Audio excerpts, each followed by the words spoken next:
Assalamu alaikum. Welcome to Dialogue. I'm Taimour Shamil. The 17-year war, the 70-year-long war in Afghanistan continues, and many innocent Afghanis and Pakistanis have lost their lives to this war that is still going on in Afghanistan.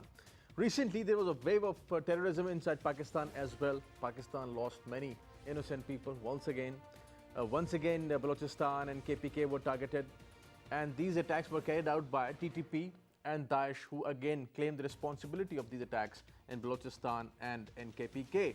They have repeatedly hit Pakistan, and Pakistan has repeatedly come up with this issue that 17 years on, these terrorist organizations, they have their hideouts and they operate freely inside Afghanistan. TTP and Daesh, they freely operate in Afghanistan. But there's another issue, that Afghanistan, 17 years on, is still a mess. 17 years on, Afghanistan is still a problem. Taliban control considerable parts of Afghanistan. Daesh is operating over there, as I said earlier.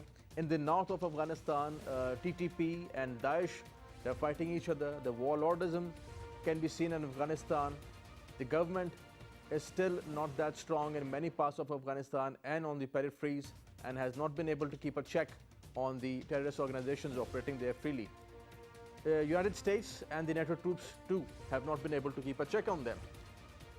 Pakistan has brought up this issue, and recently President Ashraf Ghani called Chief of Army Staff General Bajwa and ensured that the border would be secured at least when the elections are going on inside Pakistan, and that both countries would be working on border security in the future. We're going to discuss about these two topics today: Afghanistan, the security situation over there, the terrorist organizations operating inside Pakistan from Afghanistan, and targeting innocent people inside Pakistan. We're going to talk about these both topics after this break. Stay with us.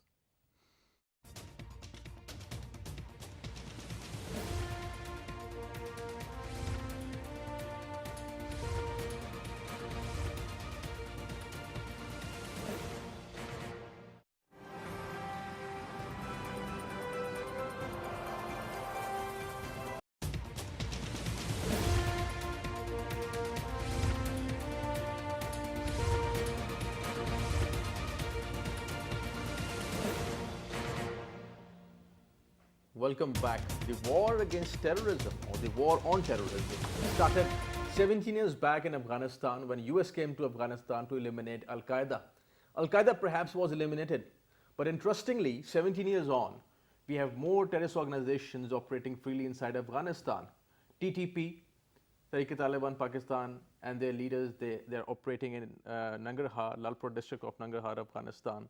Jamaatul Ahrar is over there. Daesh has become the new phenomenon in Afghanistan and also in the region, posing a threat not just to Pakistan, but also to Iran, Russia, and many other countries in the region. Pakistan and other countries would be working on mega economic activity, China-Pakistan Economic Corridor, Belt and Road Initiative, and many other projects, but Daesh would be the new threat. Pakistan and other countries are thinking on it. Recently, many Pakistanis were again targeted by Daesh, which I said earlier. They have their safe havens inside Afghanistan. We're going to discuss about this and the security situation in the country with our special guest today. Our first guest is Dr. Ghulam Mujadis. He's a renowned expert on Pakistan's foreign policy, society, and culture. So welcome to the show. Our second guest is Dr. Toughral Yameen.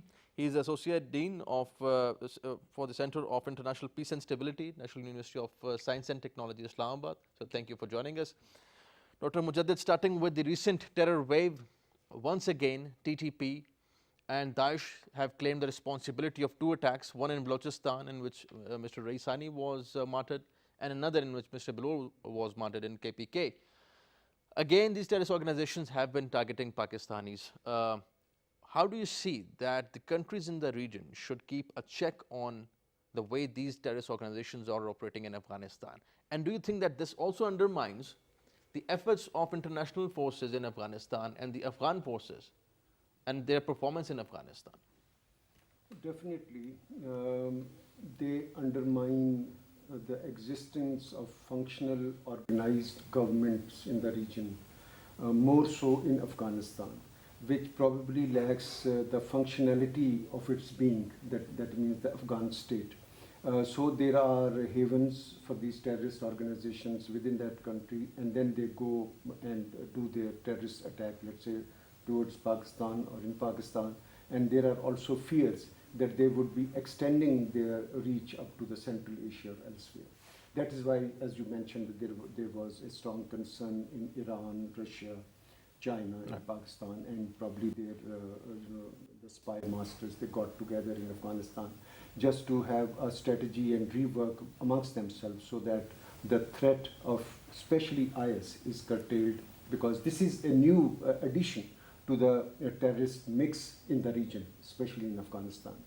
And these countries fear that they would expand from Afghanistan and do more harm to the societies that are adjacent, like Central Asia, and from Central Asia to Russia and to China and other parts. So I think this speaks of the lack of control of forces, organized forces within Afghanistan, whereby the terrorist organizations are taking advantage. However, I will also add that everything is not terrorism in Afghanistan. For example, Taliban, on one aspect, they feel that they are carrying out the political struggle because their government was taken over, and however they are doing this struggle through the understandable means of guerrilla warfare. But that is not terrorism, that is guerrilla warfare that is carrying. And this is a very interesting point, Dr. Toughral. I mean that Taliban still control considerable parts of Afghanistan.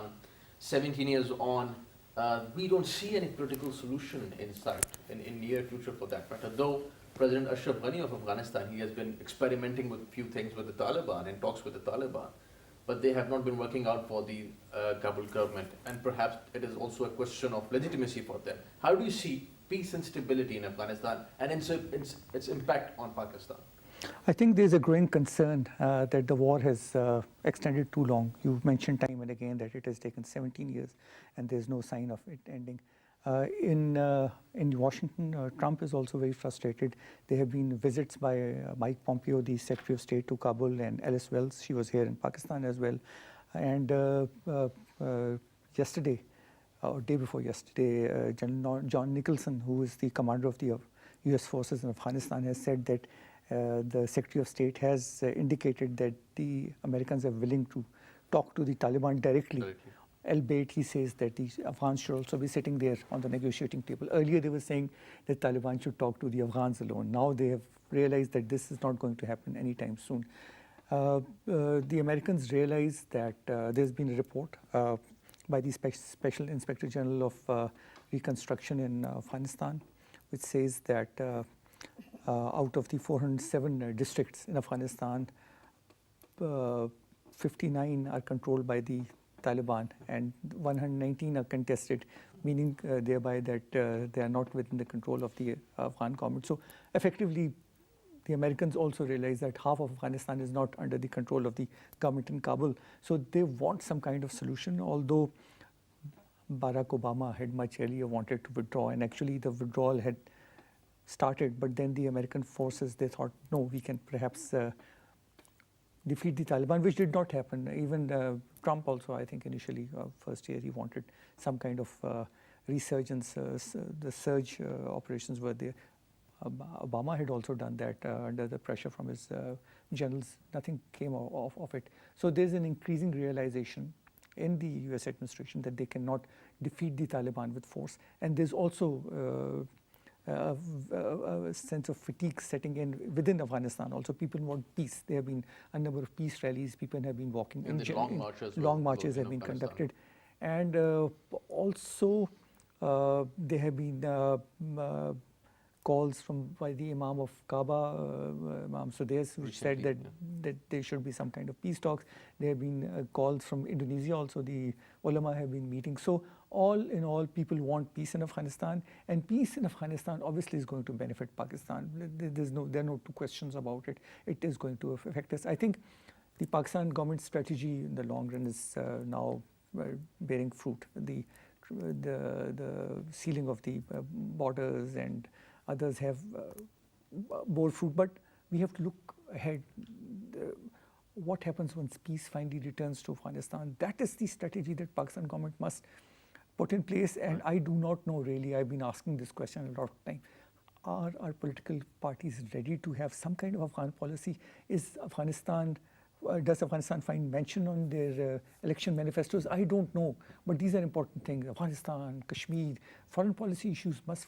We are A major perhaps war is being fought in the the neighborhood. war is so being fought, and perhaps we are too preoccupied. And I don't blame the political parties for that, for our internal woes, economy, law and order situation. These But are bigger issues, there is perhaps. and 2 square meals a day. But we must also look out eastern, western border. Certainly. Both. How are we going to tackle the situation in Afghanistan? We must understand that if peace is not around the corner, peace is not far off. So we must have some kind of Afghan policy.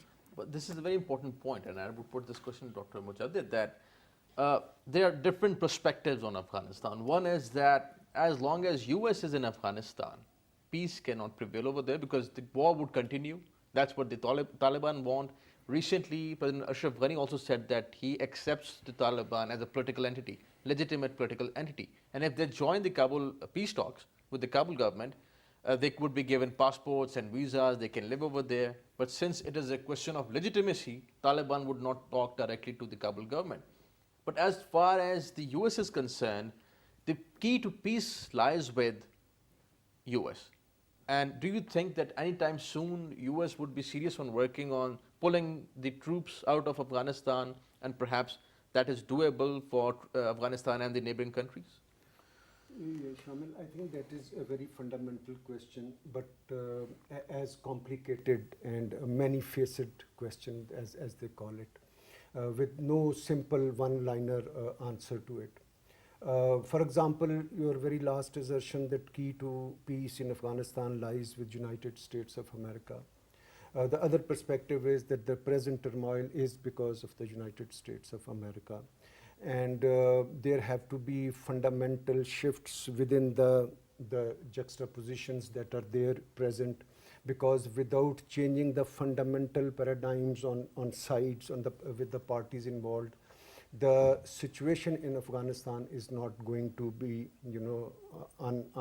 untied or something. It cannot open the knot or something. Now, each and every party holds the key to peace in Afghanistan. It is Pakistan, Afghanistan itself, and United States of America, and the regional countries, Iran, China, and other regional countries. Because peace is not only in favor of Afghanistan, of course, peace is in favor of Pakistan, as Sir just said, also in the whole region. The dividends of peace are much more, and they are long awaited, and the ugliness of war is in front of us, and we are all party to it. What is needed is a fundamental sincerity. There are certain internal factors. We are, because it was Russia earlier on, now it is United States of America, and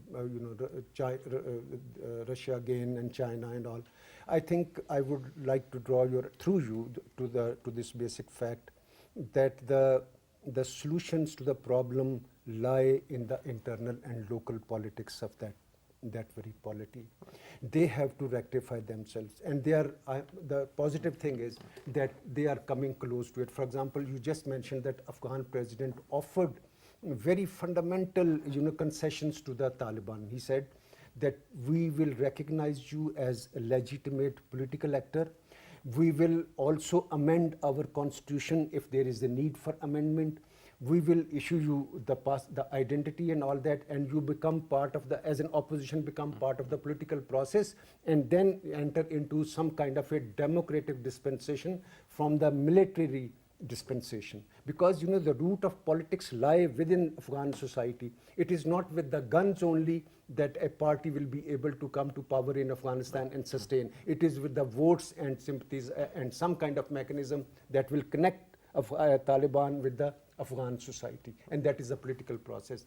That is the fundamental thing, according to my view. But at the same time, these new terrorist organizations that have come up in Afghanistan, TTP and Daesh and Jamatul Ahrar, which are specifically targeting the innocent Pakistanis and our politicians and security agencies. Dr. Toughral, what about them? We talk about peace in Afghanistan. Pakistan supports any Afghan-owned and Afghan-led peace process. But is there any seriousness on the, let's say, the international forces in Afghanistan to keep a check on these terrorist organizations? As my the colleague mentioned, there was recently a meeting of the intelligence chiefs, 4 intelligence chiefs, Pakistan, Iran, China, and Russia. So there is a growing realization that at least about the ISIS, that this is a new phenomenon and it has to be tackled, because Taliban is a known force, but the IS in this area is a new phenomenon. And we also know that the Americans are wary of putting the name of Umar Khorasani, the Emir of the ISIS in this area, on the watch list, or they are not willing to have him sanctioned. So there are question marks about what the Americans really want. So when these 4 countries get together, that goes to show that these 4 at least are alive to the problem of IS. They are worried that the IS is the new phenomenon, and since it's an unknown commodity in this area, they are running away from Syria. They're coming here, they're intact, and they have also claimed responsibility for at least one of the killings of I think Raisani Saab. They said we killed him, which is unfortunate. So this is a new phenomenon. I don't know whether IS and Taliban would subsume eventually, and as you mentioned in your opening remarks, that they are actually fighting running battles in the northern province, in Juzjan, if I'm not wrong. So one is really not very sure whether they're going to join forces or they're going to fight for ultimate supremacy in the area.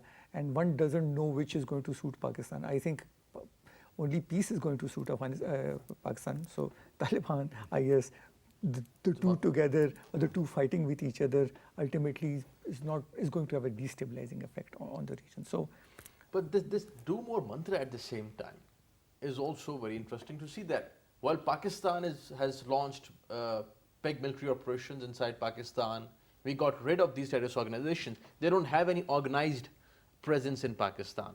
These sporadic attacks are there, obviously, because we have a long border with Afghanistan.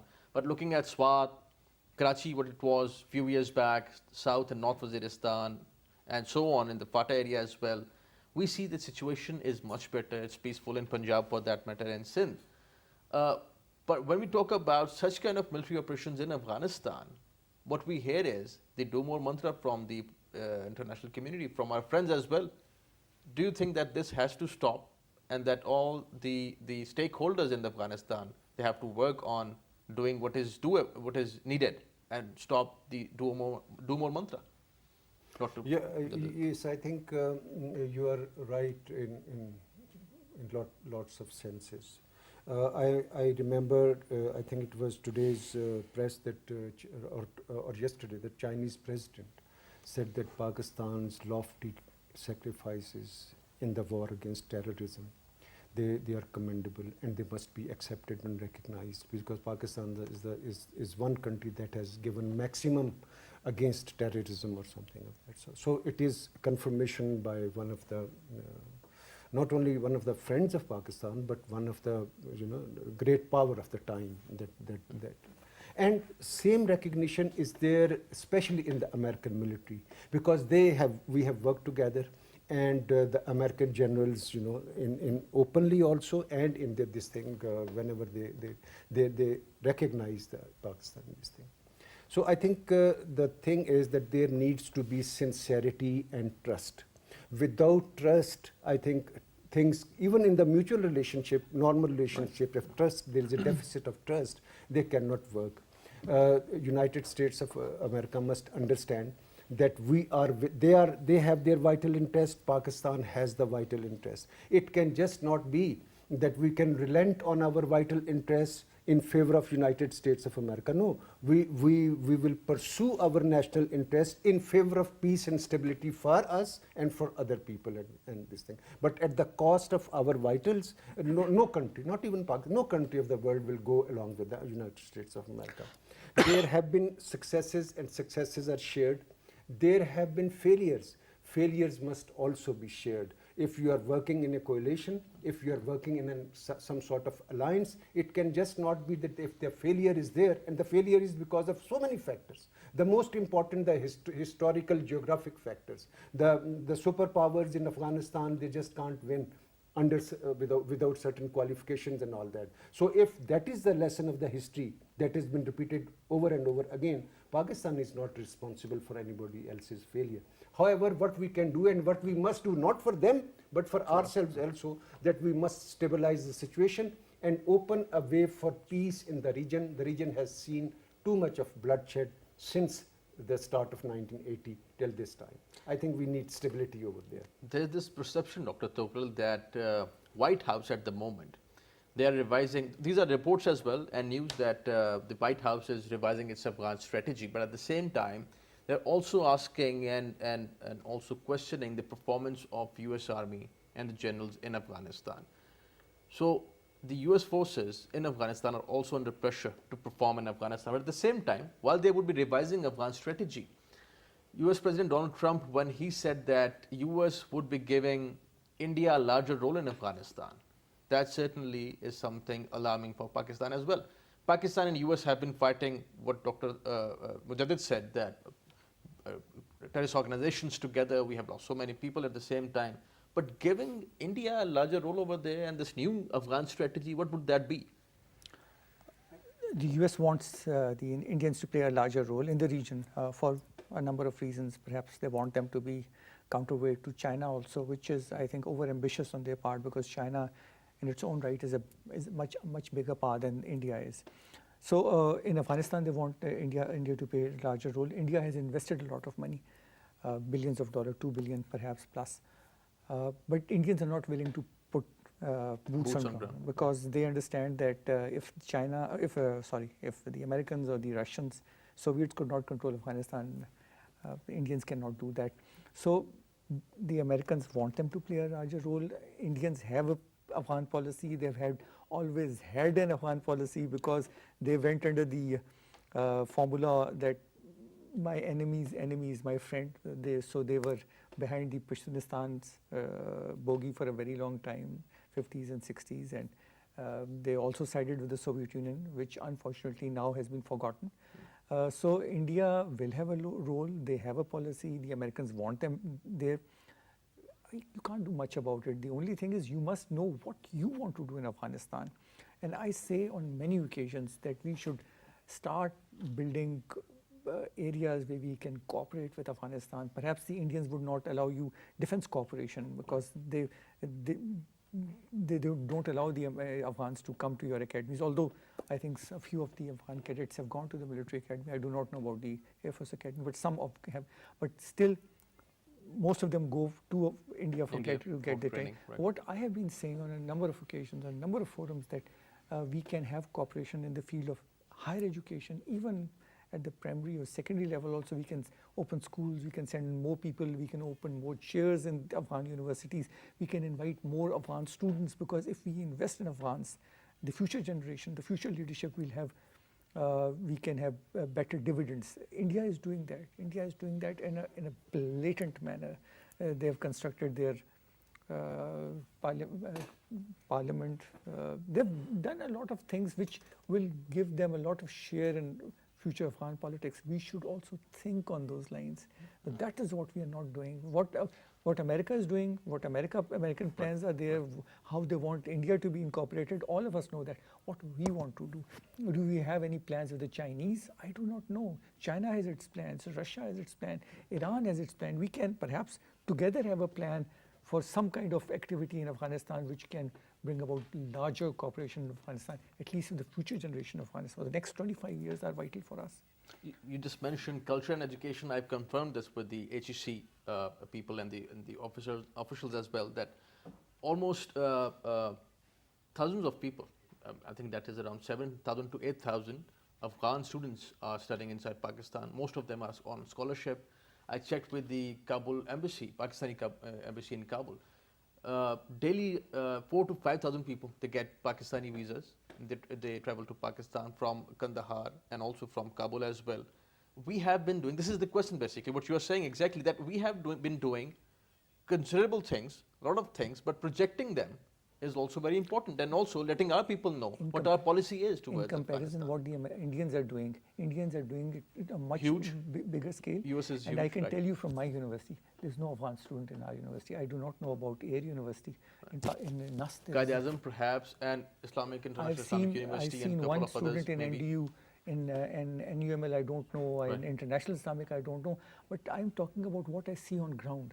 Right, right. So this is very important. Having people-to-people interaction and Pakistan's soft power, Pakistan's soft image in Afghanistan is also very important while we talk about all these things. And if we envisage peace and stability in Afghanistan, what Dr. Toughral is saying, we have to spend also much in the people over there in Afghanistan. That is important. How do you see that? Absolutely. I think there is no other way than what you have just said.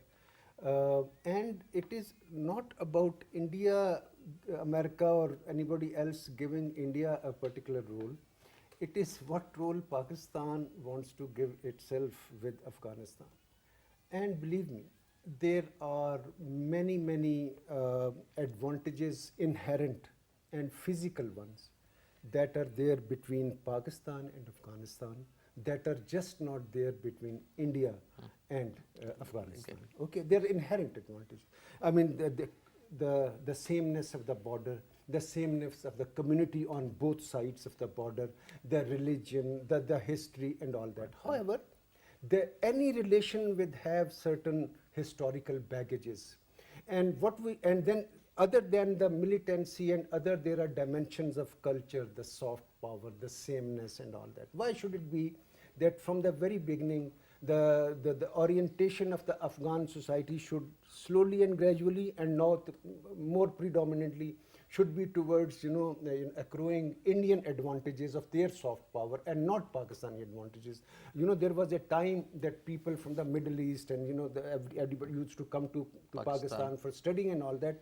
Why couldn't we increase with next door Afghanistan? It is there. Right. There is a certain level, but it could have been much more and much bigger than what it is now. So tourism, free travel, trade, behind the scenes, probably the proportion of movement of goods that takes place from Pakistan. Otherwise, also we are there, transit route. They don't have the seaport. Right. But the amount of goods that travel from Pakistan to Afghanistan, if somebody was to quantify them, and people have made that, they're tremendous. India cannot just, of course goods come from India also, but I don't think they are a fraction of the day-to-day usages that are being made in Afghanistan, and most of the products come from Pakistan. So like this, I think there are tremendous linkages that we can establish, and we can expand it, and we will have a role much bigger than anybody that is in the region in Afghanistan. Right. We'll talk about also the border security. On Monday, President Ashraf Ghani called the Chief of Army Staff, and they discussed about the peace and stability in the region, and also how Afghanistan would ensure that the border is safe, at least when the elections are taking place in Pakistan.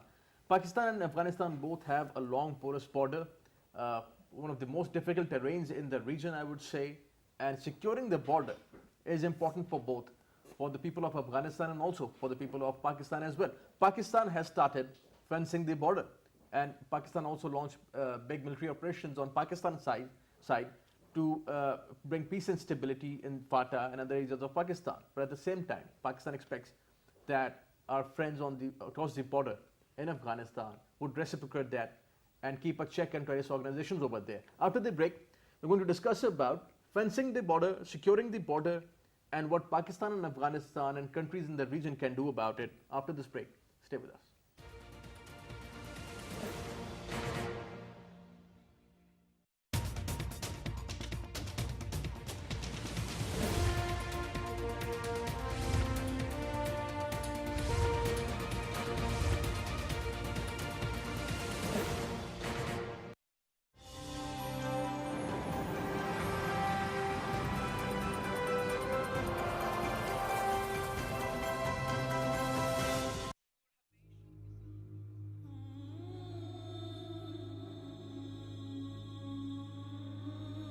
क्या हमारी आइंदा नस्लें पानी की बूंद बूंद को तरसेंगी?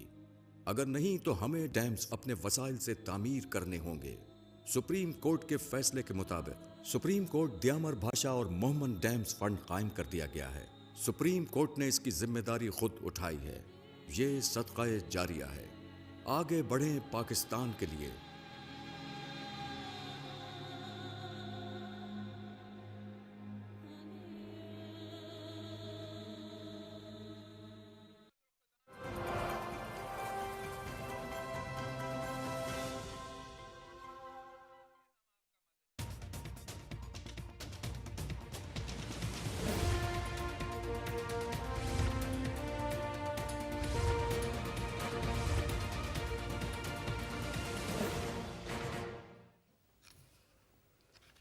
Welcome back. Pakistan and Afghanistan, they share a long border, a porous border with a difficult terrain, and securing it is a challenge for both Pakistan and Afghanistan. Before the break, I was saying that Pakistan has secured the place. Pakistan is fencing the area, the border, and also the key entry points along the Pakistan-Afghanistan border. But at the same time, we also expect that Afghan authorities would also keep a check on the border movement and the security over there. Dr. Mujadis, talking about the border management, this is something that is being discussed whenever we talk about peace in the region, peace and stability, or Pakistan-Afghanistan relations. A long border, porous border, difficult terrain, fencing it and securing it is a challenge for us.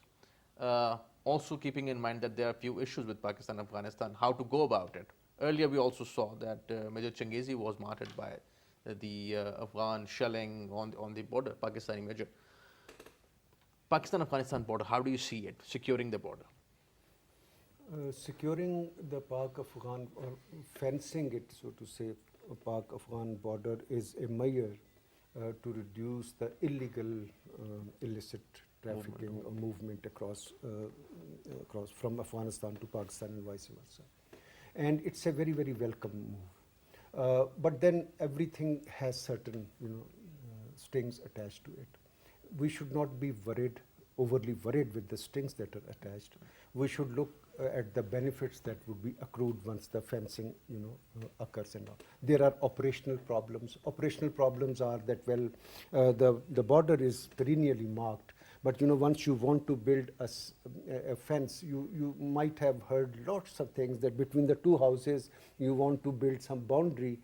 Otherwise you are living uneventfully for the last 50 years. But as soon as you said that, okay, you want to pass this wire from here, there might be an objection. These are the on-ground operational problems, not worrisome as long as the intentions behind they are sincere and they are coordinated.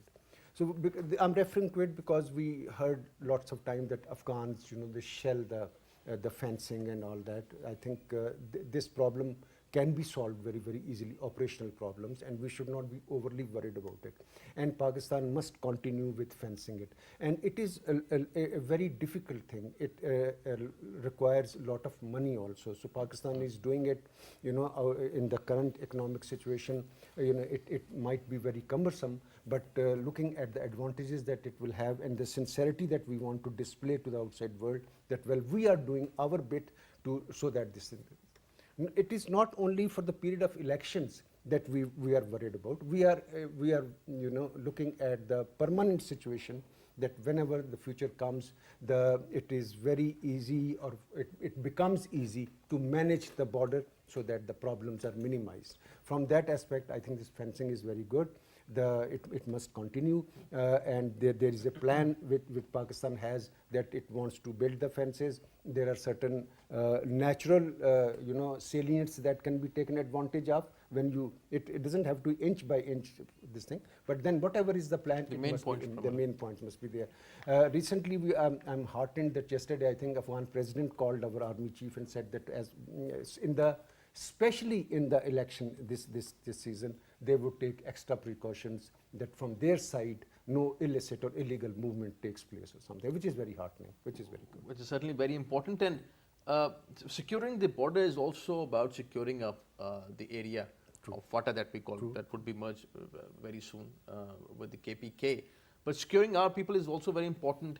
We have seen some statements, Dr. Toughral, that some Afghans have not been very happy with the idea, officials, of fencing the border and securing the border, while Pakistan also expects that they would reciprocate and fence at least or secure the border on the Afghan side? Because we have seen a lot of attacks from APS till now have been carried out from Afghanistan and planned inside Afghanistan. How important is fencing the border? Taimour Sahab, fencing or border management is a long-term project, and there must be strategic goals attached to it. One, as my worthy colleague said, it is important. We should go ahead with it. The Afghans for a very long time have not been accepting the Durand line as the recognized border, which is again wrong. We are a successor state to the British Raj, and therefore we inherited the Durand line, and this is the border. And I think there was a need for some kind of demarcation, which has now taken place. But when I talk of strategic goals, one is fencing, but the other is regulating. I think there should be more entry points. For example, it should not be only the Toughral or the other one, Shaman, and few others in the north, right? There should be Angura, and there are 4 or 5 places where which have been traditional routes. So actually, if we want to promote trade and commerce, we should have more entry points. The flow should be regulated. It should not be stopped, because already Pak-Afghan trade is falling, drastically falling, because the Indians have resorted to air transportation, and the threat of Chabahar is always there. So we should not dry up whatever comes naturally to us. We should have more trade with Afghanistan. We should have more entry points. It should be regulated properly. The customs should be there. The immigration should be there. So those long-term goals should be there. It should not be just a protective measure, a defensive measure. It should be more proactive. We should open up more points and make it more convenient for people from both sides to cross over without any hassle. So that's how I think should be happening. My last question to Dr. Mujadis and Dr. Toughral, that regional countries, how they're looking at Afghanistan, because China is very concerned about Afghanistan, their Belt and Road Initiative. Iran has been very vocal about the Daesh threat in Afghanistan, which poses a big threat to Iran. Tajikistan and other Central Asian states are worried about it. How can the regional countries, the big powers, address the Afghan issue, and how do you see them working on it in the future? Well, I think the big powers, especially the regional powers, are beyond any doubt in my mind, are for a peaceful, quick and peaceful solution, enduring solution to Afghanistan. Why? Of course, for Afghanistan and for their own good. Because in their backyard or in the region that they are springing upon and interacting with the outside world, nobody can afford a spot or a region which has insecurity, because the vacuum, then insecurities from other side and insecurities from that place traveling to outer sides. Both the phenomena do occur, and it is not good for anybody. India, Iran, China, Russia, anybody, that Afghanistan should continue to be destabilized. Yes, the ones who want the region to stay like this, of course it might be in their interest, and they are not some positive forces that might be wanting that. Including United States of America, I think we must be there, and the regional power, I'm very sure that they want a peaceful solution. The SCO forum, the current interactions, 4-party interactions between Russia, China, Iran, Pakistan, and others, they are pointers towards the same direction, that they are wanting to get to the solution. And I think United States of America must also respond positively to the regional engagement for the solution of Afghan problem. Regional countries, Dr. Toughral, like Turkey also, they took the initiative, like the Heart of Asia for Afghanistan. China has taken a lot of initiatives, Pakistan. These countries working on it, and Afghanistan, how do you see the Afghan solution? Taimour Sahab, I think Great Game 2.0 is about to end. Not that the Americans are going to leave anytime soon. They have invested a lot in Afghanistan. They built huge cantonments, garrisons, Bagram and other places. But I think the Americans are also feeling battle fatigue, and they want. So we have projects like TAPI, we have a project like CASA, and there are other projects. Iran is very much interested. And the biggest project we know is the Belt Road Initiative. The Chinese want the Afghans to be connected with this Belt Road Initiative. And I think with the passage of time, the American influence will decrease. It will not be totally eliminated, but there will be greater connectivity with Central Asia via Afghanistan to Pakistan and even to India. And I think there will be greater peace and harmony in this area. That's what I feel. Gentlemen, thank you for joining us. Dr. Mujadis, pleasure having you on the show. Dr. Toughral, Yameen, thank you for joining us. Thank you for your time. Afghanistan bleeds 17-year on. 1,692 people, according to UN, lost their lives from the start of 2018 till now. And the war continues with no end in sight. Peace must prevail in Afghanistan. Pakistan stands for peace and stability. And the Pakistani stance is that Pakistan would support any process that is led by the Afghans and owned by the people of Afghanistan. Thank you for watching today's program. See you next time. Khuda Hafiz.